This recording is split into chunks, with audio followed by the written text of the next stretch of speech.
Boo! Hey everybody, what's going on? Happy Halloween! Today on our Renzo video we are talking about stigmatized properties. My name's Michael Montgomery. And Wilhelmina Montgomery. So we want to jump right into what is a stigmatized property? What makes a property stigmatized? And what you do about it, either as a buyer's agent, as a listing agent, as a seller, or even as a buyer. So a stigmatized property, I think a lot of us know what a stigmatized property is. We know it when we see it, but it's tough to define. And that's one of the tricky things about stigmatized properties. Is a home haunted? Is that stigmatized? Well, it is in somebody's eyes, but it might not be in others' eyes, right? Right, it's very subjective. I think that's the big thing to know. What's scary to someone is not scary to another person. So, Mike, tell me some examples of stigmatized properties. Yes, absolutely. Well, the list is actually endless because a stigmatized property to one person, like I said, can be stigmatized to one and then not to another. So if there was a murder in the home, if there was a death in the home, if there was a suicide in the home, now I know that's all the gruesome element of it, but even a stigmatized property can be a foundation that was leaking and is now repaired. That could potentially be stigmatized. A pet death in the unit can be a stigmatized property too. So it can really mean anything to anybody. So, Wilhelmina, what do we do what's our duties as a seller when there is a stigma associated with the property? Say there was a murder in the home. Yeah. What are your duties as a seller?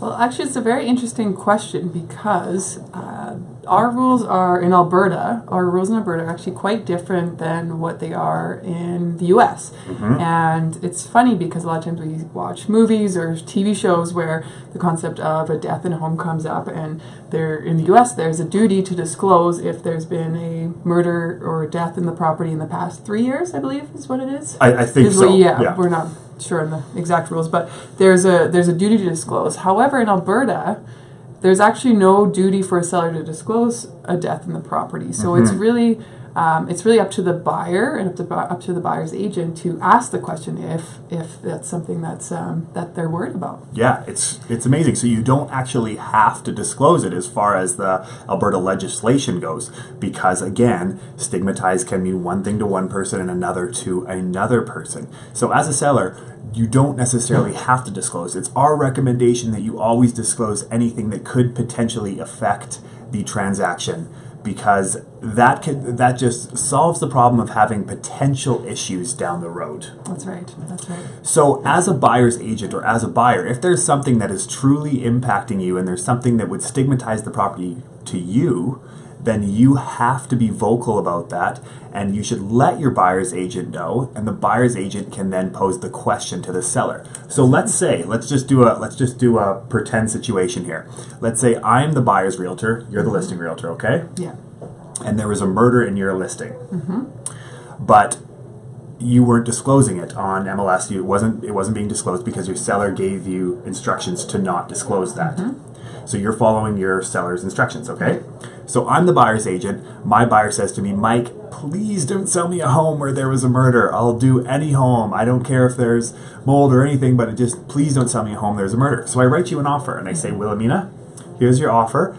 In there, I've drawn attention to the fact that I've said seller to disclose if there was a murder. So I ask you outright, yes, was there a murder? Right. What do we do? Now, then I take that to my seller and I say the buyer wishes to know whether there was a murder in this property. Now the seller has previously told me that they do not wish to disclose. So in this case, they may choose to now disclose it since it's been asked, but they're actually legally, they have to answer the question.